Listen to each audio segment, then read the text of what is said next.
রাজ্যের রাজনীতিতে দিনভর নানান ঘটনা ঘটে যায়। তার মধ্যে এমন কিছু ঘটনা থাকে যেগুলো রীতিমতো শিরোনামে জায়গা করে নেয়। এই প্রতিবেদনেও আপনাদের তেমনই একটি ঘটনার কথা বলবো। বিজেপির প্রতিবাদ মিছিল শেষ হতেই উঠল সিপিআইএম এর দলীয় কার্যালয়ে ভাঙচুর আর অগ্নিসংযোগের চেষ্টার অভিযোগ। পূর্ব বর্ধমানের ভাতার বাজার এলাকার ঘটনা।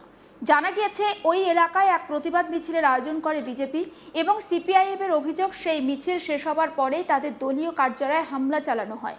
ভাঙচুর চালানোর পাশাপাশি কেরোসিন তেল ঢেলে দলীয় কার্যালয়ে আগুন ধরানোর চেষ্টা করা হয় বলে দাবি সিপিআইএম এর। যদিও তাদের বিরুদ্ধে ওঠা সমস্ত অভিযোগ অস্বীকার করেছে বিজেপি।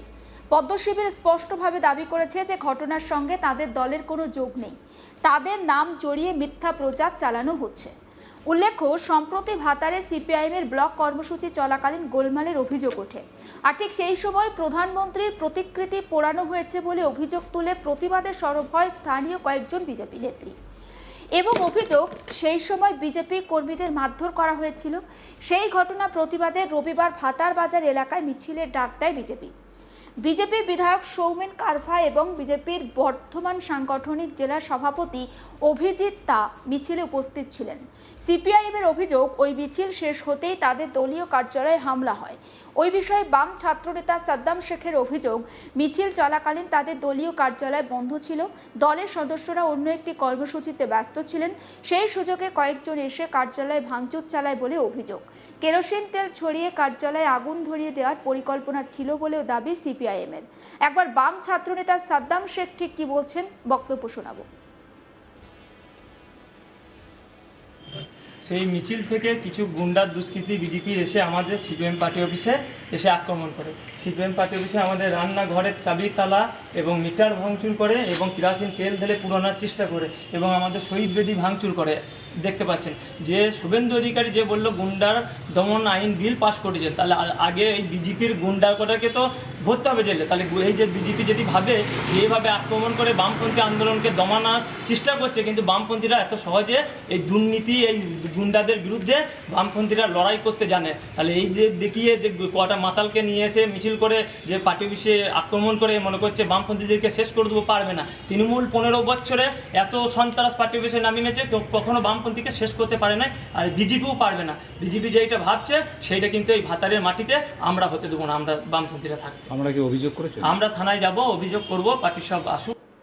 বাম নেতা সত্যনারায়ণ কর্মকারের দাবি, বিজেপি মিছিল থেকে স্লোগান উঠেছিল পার্টি অফিস ভেঙে দাও, গুড়িয়ে দাও, আর তারপরেই এই কাণ্ড। পুরো ঘটনায় তদন্তের দাবি জানিয়ে স্থানীয় থানায় অভিযোগ জানিয়েছে সিপিআইএম। শোনায় বাম নেতা সত্যনারায়ণ কর্মকারের বক্তব্য। 5:30 নাগাদ হবে আমরা পার্টি অফিস থেকে বেরিয়ে যাওয়ার পরেই ওই মিনিট 10-15 পরেই দেখছি আমি উপর থেকেই, আমার রবীন্দ্রপল্লীতে বাড়ি, উপর থেকেই শুনছি ওই মাইক থেকে স্লোগান হচ্ছে পার্টি অফিস ভেঙে দাও, গুঁড়িয়ে দাও, ভেঙে দাও, গুঁড়িয়ে দাও। আমরা ভাবলাম তাহলে কিছু একটা ঘটনা ঘটেছে।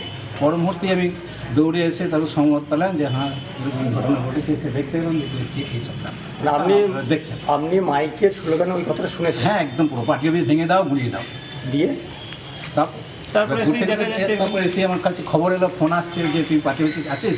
সুভাষদা আমাদের বলছেন নেতৃত্ব আমাকে ফোন করলো যে তুই কোথায়। আমি বললাম বাড়ি এসেছি, এই তো জাস্ট বাড়ি এলাম। বাড়ি আসার পরেতেই আমি শুনতে পাচ্ছি যে পার্টি অফিস ভেঙে দাও, গুঁড়িয়ে দাও স্লোগান শুনতে পাচ্ছি। তারপরে আমি মনে মনে ভাবলাম কিছু একটা ঘটনা ঘটেছে। তারপরে কিছুক্ষণের মধ্যেই ফোন এলো, তুই পার্টি অফিস থেকে কোথায় আছিস, তুই যা আবার পার্টি অফিসে দেখ কী অবস্থা। জল আছে পড়ে? জল না, এটা কেরোসিন তেল। তেল ঢেলেছে, এটা কেরোসিন তেল নিয়ে এসেছে, মানে পার্টি অফিস জ্বালিয়ে দেওয়ার একটি পরিকল্পনা ছিল ওদের। ঘটনাস্থলে কি পুলিশ প্রশাসন এসেছিল? ওই তো পুলিশ দেখছেন তো, যদিও তাদের বিরুদ্ধে ওঠা সমস্ত অভিযোগ অস্বীকার করেছে বিজেপি। পদ্ম শিবিরের স্পষ্ট বক্তব্য যে ঘটনার সঙ্গে তাদের দলের কোনো যোগাযোগ নেই, তাদের নাম জড়িয়ে মিথ্যা প্রচার চালানো হচ্ছে। বিজেপি নেতা রাজকুমার হাজরা ঠিক কি বলছেন সেটা যেমন শোনাবো, অন্যদিকে অপর বিজেপি নেতা অরিন্দম ঘোষের বক্তব্য আপনাদেরকে শোনাবো। বিজেপির নেতা কর্মী পদাধিকার যারা বিজেপির পোর্টফোলিওতে আছে, যারা বুথে এজেন্ট বসেছে, যারা দীর্ঘদিন ঝান্ডা ধরে পার্টি করেছে, তারা এই কাজ করেনি। আপনারা বা সোশ্যাল মিডিয়া সিপিএমকে নিয়ে অনেক কথা বলছেন, হাইলাইট করছেন। সিপিএমকে প্রশ্ন করুন, সংবাদ মাধ্যম 34 বছরের রাজ্যকে কী করেছে, সমাজের জন্য কি করেছে, শিক্ষার কতটা অগ্রগতি ছিল, স্বাস্থ্য কতটা অগ্রগতি ছিল, শিল্পতে কী করেছে, জিজ্ঞেস করুন নন্দীগ্রামে কি হয়েছিল, জিজ্ঞেস করুন সিঙ্গুরে কি করেছিল, জিজ্ঞেস করুন ছোট আঙ্গরিয়ায় কি করেছিল, জিজ্ঞেস করুন কে ডাবলু আনসারি, কে তপন চুকুর, কে মসজিদ মাস্টার, তাদেরকে জিজ্ঞেস করুন।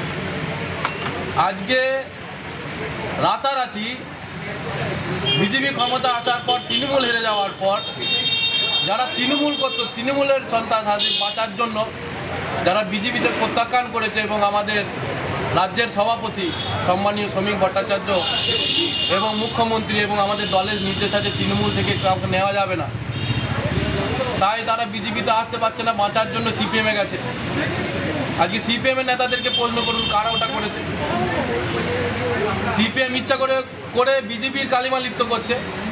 আমাদের বিধায়ক শ্রীমান সৌমেন কারফা, তার নেতৃত্বে ভারতীয় জনতা পার্টি ভাতার বিধানসভায় শান্তি এবং সুশৃঙ্খলভাবে চলছে, আমাদেরকে সবসময় শান্তির বার্তা দিচ্ছে। আমরাও আমাদের নিচুতলার কর্মী কার্যকর্তাদের শান্তির বার্তা দিচ্ছি। আমাদের নেতার কোনো মুখে এই কথা শুনেছেন যে তৃণমূলের বাড়িঘর আক্রমণ করতে, সিপিএমের পার্টি অফিস আক্রমণ করতে কেউ বলেছে? কোন উচ্চতলার নামে বলেছে? এখন বিজেপিতে রাতারাতি অনেক অচেনা মুখ প্রবেশ করেছে। কালিমা লিপ্তর জন্য করতেই পারে, পুলিশ তদন্ত করবে, দোষীদের ব্যবস্থা গ্রহণের জন্য আমি বলবো। আর আমিও ব্যক্তিগতভাবে এগুলো সমর্থন করি না। তবে বিজেপির কোনো পদাধিকার, বিজেপির কোনো নেতা যারা তৃণমূলের অত্যাচারে ঘাত প্রতিঘাতের মধ্যে দিয়ে দীর্ঘদিন রাজনৈতিক জীবন সংগ্রামের মধ্যে দিয়ে যারা করেছেন, তারা এই ঘটনা করেনি। দেখুন, আমরা পূর্ব বর্ধমানের ভাতারের ছবি দেখাচ্ছি। এই মুহূর্তে যে অবিন্যস্ত একটা ছবি আপনারা দেখতে পাচ্ছেন, যে পার্টি অফিস, এই পার্টি অফিসটা হচ্ছে সিপিআইএমের, এবং সেই পার্টি অফিসে ঢুকে হামলা চালিয়েছে বিজেপির কর্মী সমর্থকরা, তেমনটা অভিযোগ করা হচ্ছে সিপিআইএমের তরফে, এবং ভাঙচুর চালানো হয়েছে, তালা ভেঙে সেখানে ঢোকা হয়েছে, ইলেকট্রিক যে বোর্ড ছিল সেটাও কিন্তু ভেঙে দেওয়া হয়েছে, চেয়ার টেবিল ভাঙা রয়েছে, মাটির ওপরে ছড়িয়ে ছিটিয়ে পড়ে রয়েছে, এবং বিজেপি তরফ থেকে কিন্তু এই অভিযোগ সম্পূর্ণভাবে অস্বীকার করা হয়েছে। এবং দেখা যাচ্ছে যে এটা সিপিএমের পার্টি অফিস, অফিসের সামনে কিন্তু সিপিএমের মার্ক্সবাদী পার্টি অফিস লেখা রয়েছে, লাল রঙের পতাকাও বা ঝান্ডাও রয়েছে, এবং সেই পার্টি অফিসের ভিতরে কিভাবে ভাঙচুর চালানো হয়েছে, কেরোসিনের যে ডিব্বা সেটাও কিন্তু আমরা এই ছবিতে দেখতে পাচ্ছি। এবং সিপিএমের যারা কর্মী সমর্থক এলাকার, অর্থাৎ পূর্ব বর্ধমানের ভাতারের, তাদের বক্তব্য শোনাচ্ছিলাম, যে তারা বলছেন যে বিজেপি কর্মী সমর্থকদের উদ্দেশ্য ছিল এই পার্টি অফিসটাতে কেরোসিন ঢেলে পুড়িয়ে দেওয়া, এবং সেই তারা ভেঙে দেব, গুড়িয়ে দেব, পুড়িয়ে দেব, এরকম একটা স্লোগানও নাকি তাদের সেই মিছিল থেকে শোনা গিয়েছিল বলে সিপিআইএম নেতা দাবি করছেন। যদিও বিজেপির বক্তব্য, কিন্তু তারা বলছেন যে ভুল করে তাদের নাম এখানে জড়ানো হচ্ছে, এই ঘটনায় তাদের কোনো যোগসাজশ নেই। সমস্ত আপডেট পৌঁছে দেবো আপনাদের কাছে, নজর রাখুন আজ তাক বাংলায়, সাবস্ক্রাইব করতে ভুলবেন না।